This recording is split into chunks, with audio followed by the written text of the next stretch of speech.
রহস্য উধাও। কেন এই কথা বলছি বলুন তো? বেঙ্গালুরু থেকে কেউ এলেন কলকাতায় আর এসে নিখোঁজ হয়ে গেলেন। শুনে অবাক হচ্ছেন, কিন্তু এই ঘটনাই ঘটেছে। এই ভদ্রলোক মৈনাক দাস তিনি নিখোঁজ হয়ে গেছেন। বেঙ্গালুরু থেকে চিকিৎসা করাতে এসেছিলেন স্বামী স্ত্রী, কিন্তু তারপর কি হলো, ঠিক কি ঘটেছে, আগে সেটা জানার চেষ্টা করব। অমিত রয়েছে আমার সঙ্গে। অমিত, বেঙ্গালুরু থেকে এসেছিলেন, তারপর শহর কলকাতায় আসার পর উধাও হয়ে যাওয়া কেন? নিশ্চয়ই এই প্রশ্ন আপনাদের মনে ঘোরাফেরা করছে। এবং তার থেকেও বড় বিষয়, ব্যাংকে টাকা তুলতে যাওয়ার পর মহিলার হবু স্বামী নিখোঁজ, কিন্তু পুলিশ গড়িমসি করে অভিযোগ নিতে। আর এখানেই প্রশ্ন, কেন অমিত, পুলিশের এই গড়িমসি কেন? অনেক দূর থেকে কেউ এসেছেন, এসে তার স্বামীকে, হবু স্বামীকে খুঁজে পাচ্ছেন না, পুলিশের কাছে যাবেন, এটাই স্বাভাবিক। কেন পুলিশ অভিযোগ নিতে গড়িমসি করলো?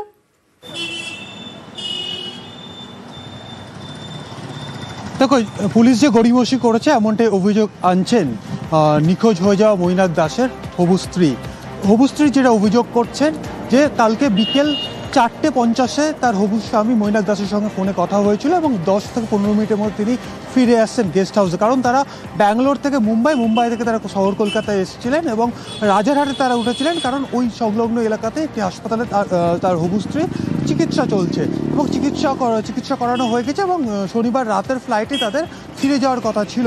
কিন্তু তার আগেই শনিবার বিকেল 4:50 পর থেকে তার স্বামীর সঙ্গে বা হবু স্বামীর সঙ্গে কোনোভাবে যোগাযোগ করতে পারছেন, তার ফোনটি সুইচ অফ হয়ে গেছে বা সুইচ অফ রয়েছে। এবং সেই জায়গায় যেহেতু একদম আনপোড়া জায়গা চেনেন না, তিনি গেস্ট হাউসে উঠেছেন রাজারহাট এলাকাতে এবং তার হবু স্বামী মৈনাকের যখন তিনি খোঁজ পাচ্ছেন না, দীর্ঘ সময় হয়ে গেছে, ফোন সুইচ অফ, এই অবস্থায় গেস্ট হাউসের কর্মীদের সহায়তায় তিনি প্রথমে গিয়েছিলেন ইকো পার্ক থানাতে। সেখানে গিয়ে তিনি যখন বিস্তারিতভাবে পুরো বিষয়টি জানান যে আজকে বিকেল 4:50 পর থেকে তার মৈনাকের সঙ্গে তিনি যোগাযোগ করে উঠতে পারছেন না, যখন বিষয়টি জানার পর ইকো পার্ক থানা, বিধাননগর কমিশনারেটের অন্তর্গত ইকো পার্ক থানার তরফ থেকে ওই তরুণীকে বলে দেওয়া হয় এই যে ব্যাংকের কথা বলা হচ্ছে, যে রাষ্ট্রায়ত্ত ব্যাংকের ব্রাঞ্চের কথা বলা হচ্ছে, ওই ব্রাঞ্চ তাদের থানা না হওয়ায় তারা এই বিষয়ে তারা কিছু করতে পারবেন না, তাদের নারায়ণপুর থানাতে যেতে হবে। এরপর রাতে 8:30 নাগাদ ওই তরুণী একাই ওখান থেকে ওই ইকো পার্ক থানা থেকে বেরিয়ে তিনি নারায়ণপুর থানাতে যান। নারায়ণপুর থানাতে দেখি ওই মহিলা, তার কি অভিযোগ, তিনি কি বলছেন দেখি একটু।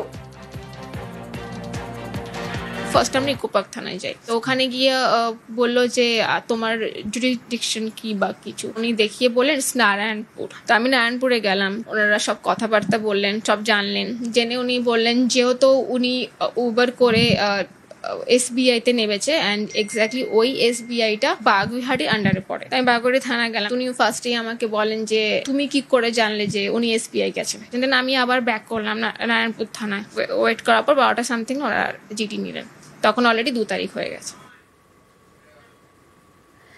আর এরপর ঠিক কি হলো একটু জানার চেষ্টা করব অমিতের কাছ থেকে। ইকো পার্ক থানার পুলিশের বিরুদ্ধে তো এই অভিযোগ, বাগুইহাটি থানা, সেখানেও ফেরানো হয় মহিলাকে, আর শেষে নারায়ণপুর থানায় মাঝরাতে তিনি অভিযোগ দায়ের করতে পারেন। কিন্তু তার স্বামীর খোঁজ এখনো, হবু স্বামীর খোঁজ এখনো পর্যন্ত পাওয়া গেল?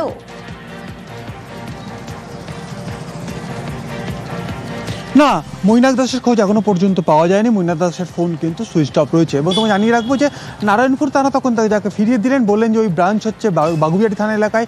বাগুইহাটি থানায় গেলে মহিলা যেটা গুরুতর অভিযোগ আনছেন, বাগুইহাটি থানার যিনি কর্তব্যরত অফিসার সেই সময় ছিলেন, তিনি ওই মহিলার সঙ্গে উচ্চ স্বরে কথা বলেছেন এবং যে ধরনের কথাবার্তা তিনি বলেছেন তাতে মানসিকভাবে তিনি আরও আঘাত পেয়েছেন বা মানসিকভাবে বিধ্বস্ত হয়ে পড়েছেন। একদিকে তার হবু স্বামীর খোঁজ পাওয়া যাচ্ছে না, ফোন সুইচ অফ হয়ে গেছে, একটা অচেনা জায়গা, কারণ তারা চিকিৎসার জন্য কলকাতায় এসেছিলেন এবং আসার পর স্বামী নিখোঁজ হয়ে যায়। এবং থানার যখন পুলিশের দ্বারস্থ হচ্ছেন, পুলিশ এইভাবে একের পর একটা থানা ঘোরাচ্ছেন এবং তার সাথে সাথে তিনি যেটা অভিযোগ করছেন, উচ্চ স্বরে তার সঙ্গে কথা বলা এবং বিভিন্ন বিষয়, তাকে যে সমস্ত কথা তিনি বলেছেন তাকে ইরিটেট করা হয়েছে, এমনটা তিনি অভিযোগ করছেন।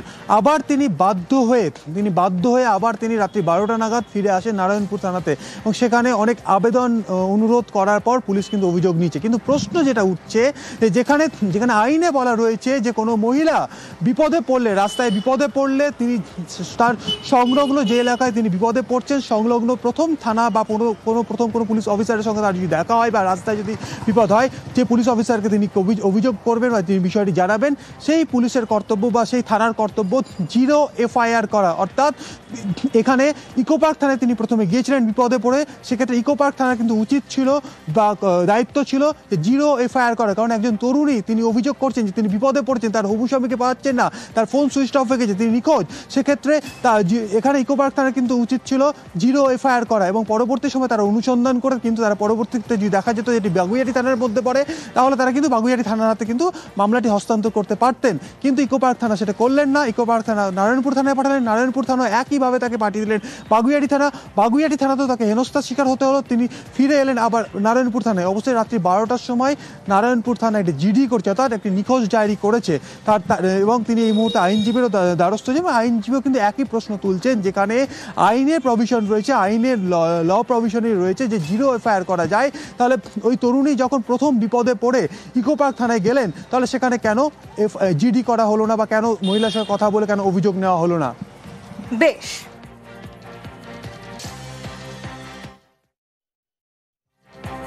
কলকাতায় থাকাকালীন তিনি হঠাৎ করে মিসিং। আমি শুনলাম যে উনি তার 2 মিনিট আগেও ওনার সাথে মোবাইলে কথা হয়েছে। যদি এই ভদ্রলোকের কিছু হয়ে যায় দায় কে নেবে? প্রথমে এই ভদ্রমহিলাকে পাঠানো হলো একটি থানাতে, সেখানে উনি গেলেন, সেখান থেকে বললো যে এটা আমাদের জুরিসডিকশন নয়, সেটা আরেকটা জায়গায়। সেই থানা থেকে আবার ফেরত পাঠানো হয় আরেকটি থানাতে। এরকম 4টে থানা ওনাকে ঘোরানো হওয়ার পরে বিকেল 5টার সময় বোধহয় ওনার কাছ থেকে মিসিং কমপ্লেন নেওয়া হয়েছে। আমার মনে হয় প্রশাসনের এখানে আরো তৎপর হওয়া উচিত এবং এই ভদ্রলোকের অবিলম্বে এনাকে খুঁজে বার করা উচিত। কমপ্লেন করেছেন, সেখানে যদি যথাযথ ওনার মনে হয় যদি যে ওনারা যথাযথ কাজ করছেন না, তাহলে অবশ্যই অনারেবল হাইকোর্টে রিট পিটিশনস ফাইল করা যেতে পারে। আরো একটা মর্মান্তিক ঘটনা ঝাড়গ্রামের গোপীবল্লভপুরে সদ্যজাতকে খুনের চেষ্টা। হ্যাঁ, ঠিকই শুনছেন, সদ্যজাতকে বিষ খাইয়ে খুনের চেষ্টা। কতটা অমানবিক হলে কেউ এ ধরনের কোনো ঘটনা ঘটাতে পারে? আর খুনের চেষ্টার অভিযোগ কার বিরুদ্ধে? ঠাকুমার বিরুদ্ধে। ইতিমধ্যেই হাসপাতালে চিকিৎসাধীন সেই সদ্যজাত, মেয়ে হওয়ায় মুখে বিষ। কোথায় বসবাস করছি আমরা? বারবার করে এই প্রশ্ন উঠে আসে। রাজু রয়েছে আমার সঙ্গে। রাজু, এখনো পর্যন্ত এই ঘটনায় সবার আগে জানতে চাইবো যে সেই সদ্যজাতর শারীরিক পরিস্থিতি কি, কারণ মেয়ে হওয়ায় এই ধরনের ঘটনা কেউ ঘটাতে পারে? দেখো সোনিয়া, প্রথমত বলে রাখবো সেই সদ্যজাত শিশুকে ইতিমধ্যে ঝাড়গ্রাম মেডিকেল কলেজ হাসপাতালে নিয়ে এসে ভর্তি করা হয়েছে এবং সেখানে তার চিকিৎসা চলছে। তার অবস্থা খুব ক্রিটিক্যাল রয়েছে, কারণ যেভাবে তাকে বিষ পান করানো হয়েছে এবং পরবর্তী ক্ষেত্রে তাকে প্রথমে প্রাথমিক স্বাস্থ্য কেন্দ্র এবং তারপরে গোপীবল্লভপুর হাসপাতালে, সেখানে নিয়ে গিয়ে সেই বিষটাকে কোনো ক্রমে বের করানো এবং তারপরে ঝাড়গ্রাম মেডিকেল কলেজে নিয়ে এসে ভর্তি করা। এখানে তার সমস্ত রকমের শারীরিক পরীক্ষা এবং তারপরে তার চিকিৎসা করা হচ্ছে। ইতিমধ্যে এই ঘটনায় যেমন তালডাংরা যে গ্রামটি রয়েছে, সেই গ্রামে যেমন মানুষের মধ্যে নানা উত্তেজনা রয়েছে। এর আগেই তার ঠাকুমাকে তারা পাকড়াও করেছেন গ্রামবাসীরা এবং গ্রামবাসীরাই তার ঠাকুমাকে পুলিশের হাতে তুলে দিয়েছিলেন এবং পরবর্তী ক্ষেত্রে এই অভিযোগ পাওয়ার পরেই সদ্যজাতর যে ঠাকুমা রয়েছেন তাকে গ্রেপ্তার করা হয়েছে এবং আজ তাকে ঝাড়গ্রাম আদালতে নিয়ে এসে তোলা হয়। সেখানে তাকে 4 দিনের পুলিশ হেফাজতে নির্দেশ দিয়েছেন মহামান্য বিচারক। ইতিমধ্যে পুলিশ গোটা ঘটনার তদন্ত করছে, কিন্তু প্রশ্ন একটা জায়গায়, এই যুগেও যে কন্যা সন্তান হলে সেই কন্যা সন্তানকে মেরে ফেলার যে একটা ব্যবস্থা, সেই আজও রয়ে গেছে। কারণ যেখানে দেখা যাচ্ছে কন্যা, আজকের দিনে মেয়েরা সব থেকে বেশি এগিয়ে। মেয়েরা যুদ্ধে জয়ী করতে ভারতের হয়ে যেখানে পাইলট হচ্ছেন, কোথাও আবার বিশ্বকাপে গিয়ে সোনা জিতে নিয়ে আসছেন। সে জায়গায় মেয়েরা যে এখন অনেকটাই এগিয়ে, সে তা বলার জায়গা রাখে না। সেই জায়গা থেকে এই গ্রাম অঞ্চলে এখনো পর্যন্ত মানুষের মধ্যে এই ভাবনা রয়ে গেছে যে মেয়ে সন্তান হলে সেই মেয়ে একেবারে মর্মান্তিক। বেশ, 8 দিনের বাচ্চা, ওইটাকে বিষ খাওয়ানো হয়েছে। ও দিদা খাইয়ে থাকবে আর কি, হসপিটালে আইসিইউতে আছে। এটা মোটামুটি কেউই ভালো চোখে দেখছেনি, সবাই এটা ঘৃণনীয় ব্যাপার, এটা কেউই ভালো চোখে দেখেনি। আমরা চাইছি যে ও যখন যেমন গ্রামে না থাকে, গ্রামে ওকে রাখবো নি। ওদের বাড়ির খবর, কিন্তু সবাই যখন বললো আমরাও শুনলাম যে বাচ্চাটাকে 8 দিনের বাচ্চা, একটু কন্যা শিশুকে একটা বিষ খাইয়ে দিয়েছে ওর ঠাকুমা। এখন কোথায় চিকিৎসাধীন রয়েছে? এখন তোপসাতে নিয়ে যাওয়া হয়েছিল, তারপরে বর্গিডাঙ্গা থেকে ঝাড়গ্রাম। আমরা চাইছি ওর শাস্তি হোক, আর ওদের পরিবারের যে 4 জন আছে, ওরা 4 জন যেন এই গ্রামে না থাকতে পারে। ওদেরকে থাকতে দেওয়া হবে না।